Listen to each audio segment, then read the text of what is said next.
We all have challenges in life, and for some of us with a disability, one of those challenges can be travel. Stay tuned as we meet an expert who helps those folks rise to meet that challenge. And at the end of the video, learn more about a particular cruise line that is rising to meet the challenge of the autistic.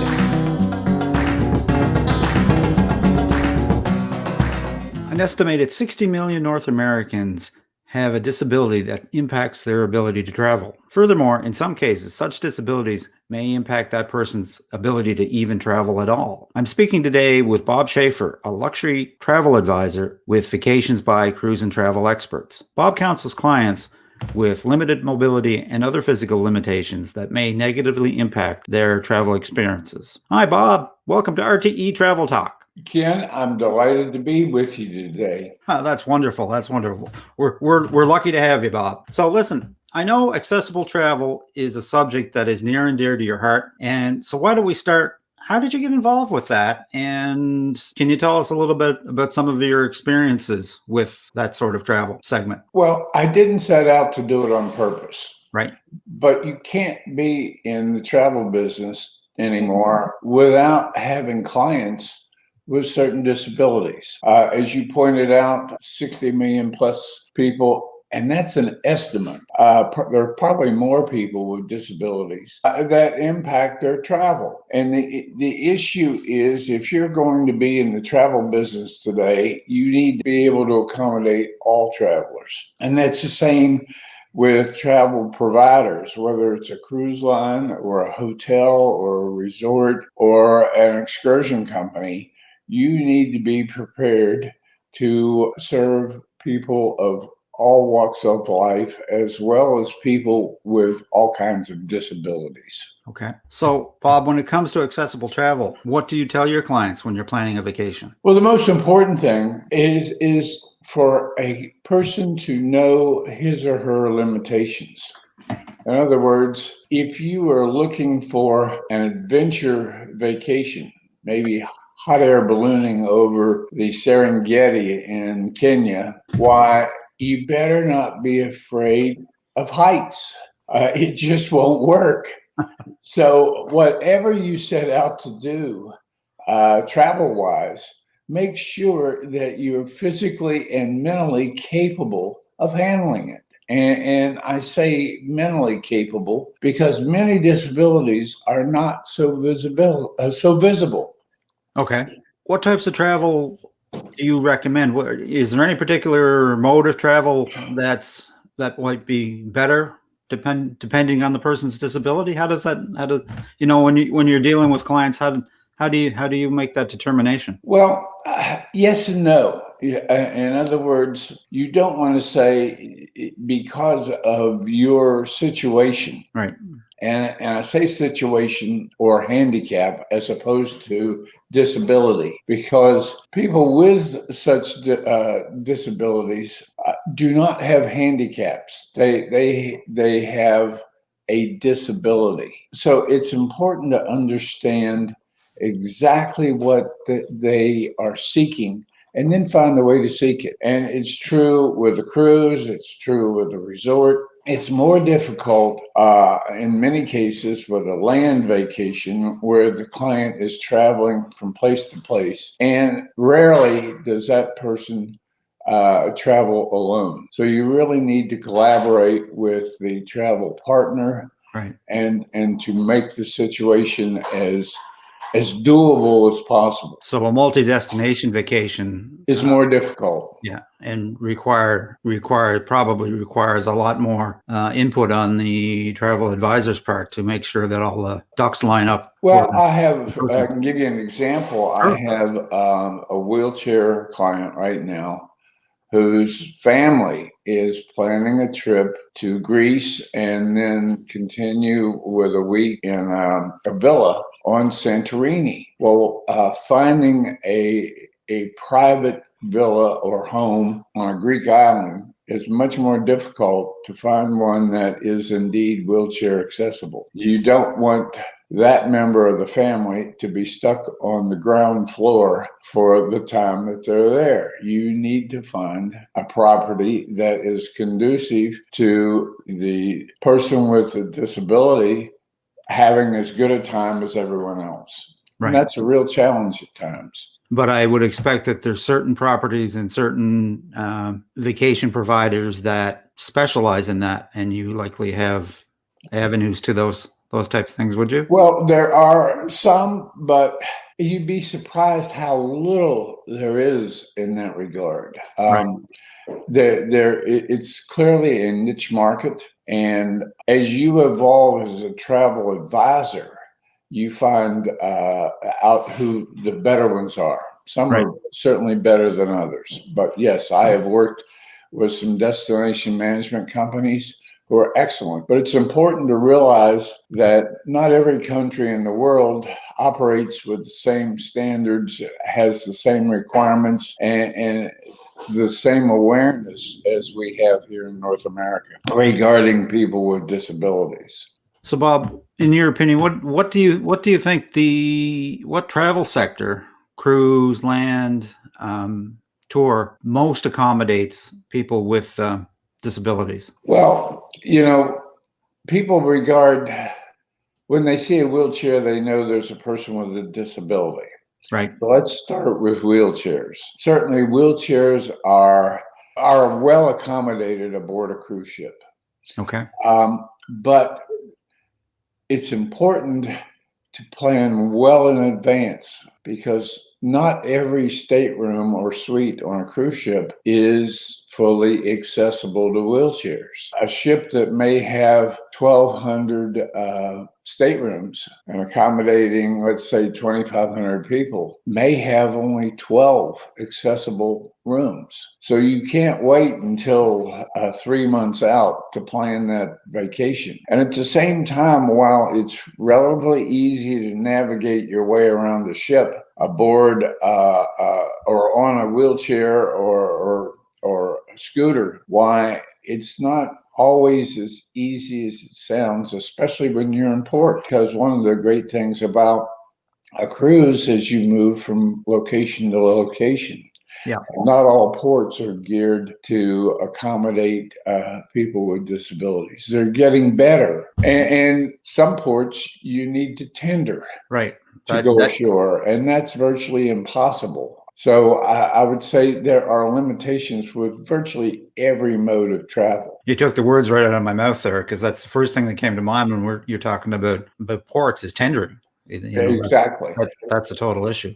Yeah. But not everybody with a disability is wheelchair bound.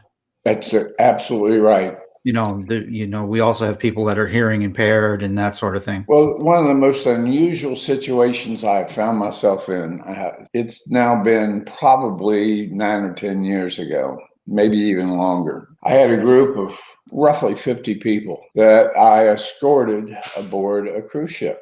And when we got on board, we encountered a large number of people who were deaf on board. In fact, there was between 150 and 200 people who could not hear on board. And it created an awkward situation for the first day or two of the cruise. And yet there was a curiosity by the people who could hear. And somebody got the bright idea that let's have on a day at sea, let's have a session in the theater that gets into how deaf people cope, how they get through life.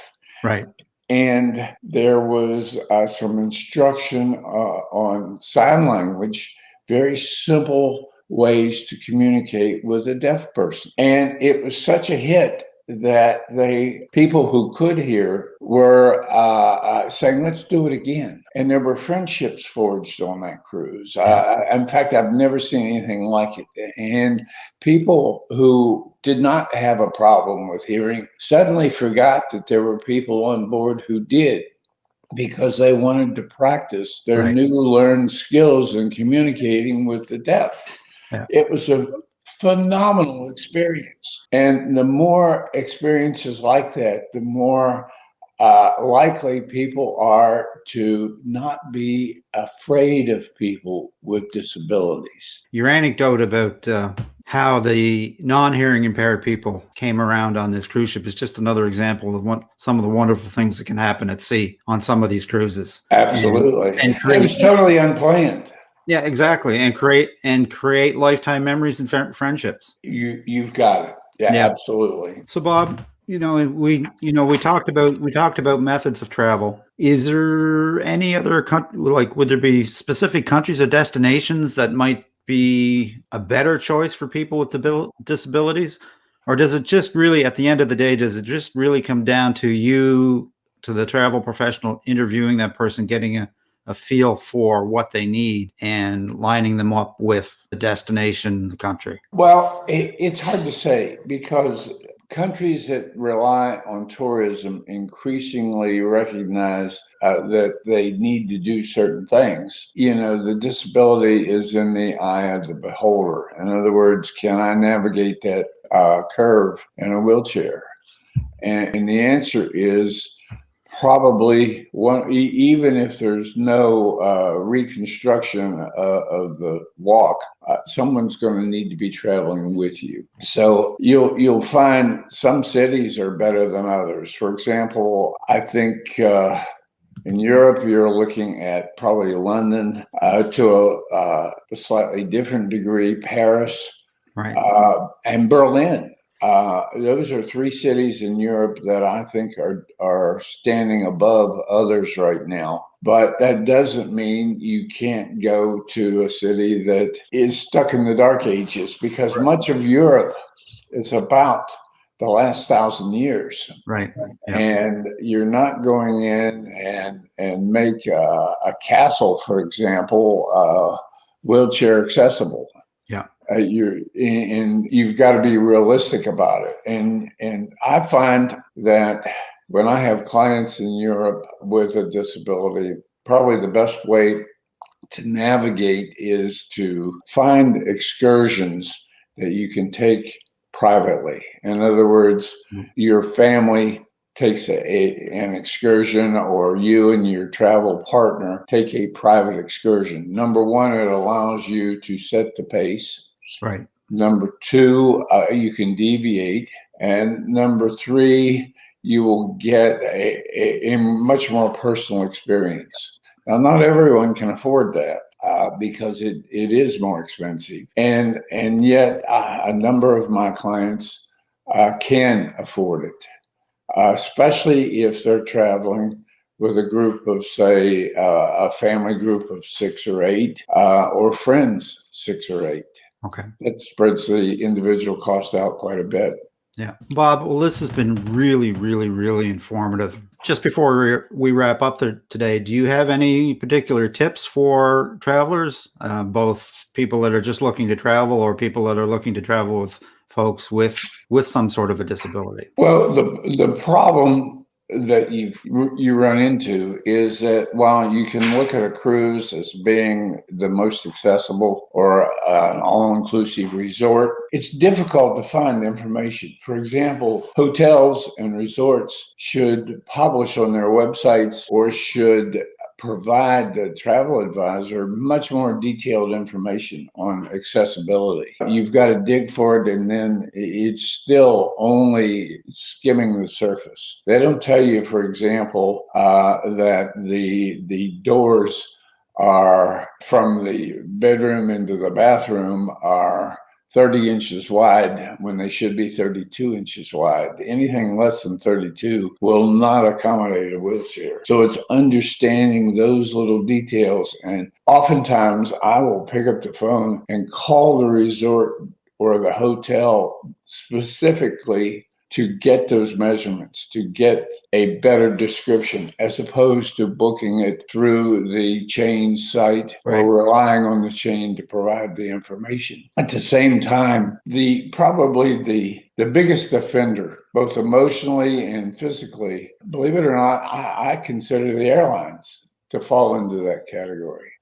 You can have a cruise vacation, but for many people, you've got to fly to the port. And taking a wheelchair on an airplane is not as easy as it sounds. There's a lot of risk involved with the damage of the chair. It's a complex problem, but it's solvable. And increasingly, people are recognizing the fact that there's a market out there that can be served. For example, Royal Caribbean does an outstanding job with a program they have for autistic children. Okay. It's phenomenal what they're able to do on board their ships. So you've got to research, you've got to understand, and it's very much an evolving situation.